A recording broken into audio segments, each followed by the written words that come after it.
Assalamualaikum warahmatullahi wabarakatuh. Ini akan mempresentasikan materi tentang korupsi. Oke, langsung aja ke pembahasan. Cekidot. Baik teman-teman, kita langsung saja untuk pembahasan pertama, yaitu tentang pengertian dari korupsi itu sendiri. Korupsi itu adalah penyalahgunaan wewenang yang ada pada pejabat atau pegawai demi keuntungan pribadi, baik itu secara keluarganya atau teman dan kelompoknya. Sedangkan pengertian korupsi menurut bahasa, yaitu korupsi berasal dari kata Latin, yaitu corruption atau rasuah, yang bermakna bahwa korupsi ini memiliki sifat yang buruk, rusak, menggoyahkan, dan menyogok. Sedangkan menurut Kamus Umum Bahasa Indonesia, korupsi adalah perbuatan yang buruk, seperti penggelapan uang, penerimaan uang sokok, dan sebagainya. Lalu ada juga menurut IPK, yaitu Indeks Persepsi Korupsi, yaitu mengartikan bahwa korupsi itu adalah penyalahgunaan wewenang secara publik untuk apa? Untuk kepentingan pribadi. Lalu korupsi juga dilihat dari IPK Indonesia, yaitu suap, gratifikasi, pencemaran, dan konflik kepentingan.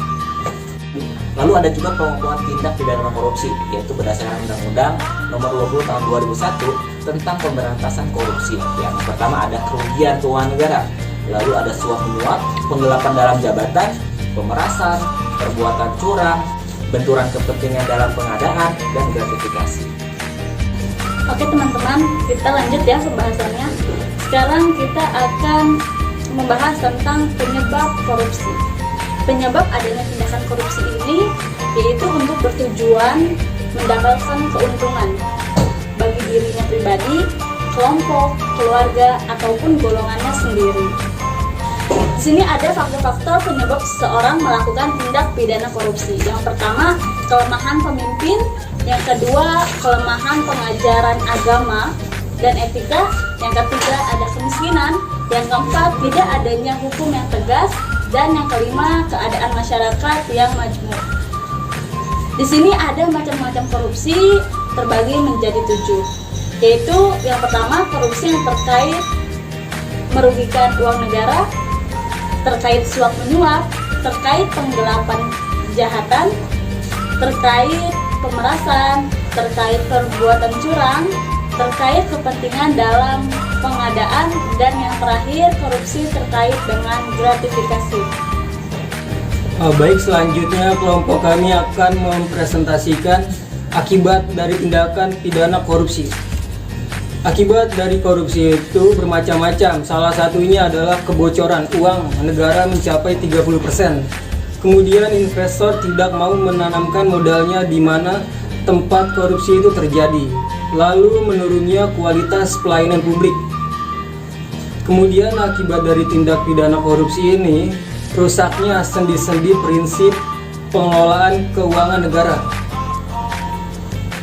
Kemudian cara pencegahan strategi pemberantasan korupsi. Strategi pemberantasan korupsi di sini terbagi menjadi 3. Yang pertama yaitu strategi preventif, strategi deduktif, dan strategi represif. Baik, selanjutnya kelompok kami akan memberikan contoh tentang skandal tindak pidana korupsi. Videonya di sini.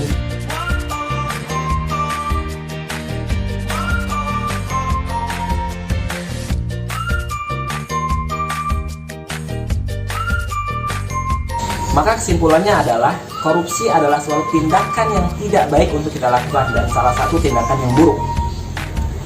Penyebab seseorang melakukan tindak pidana korupsi salah satunya kemiskinan, kelemahan pengajaran agama, kelemahan pemimpin, serta tidak ada hukum yang tegas. Kemudian strategi pemberantasan korupsi yang dapat dilakukan yaitu strategi preventif, strategi deduktif, dan yang terakhir strategi represif. Mungkin itu saja yang bisa kami presentasikan.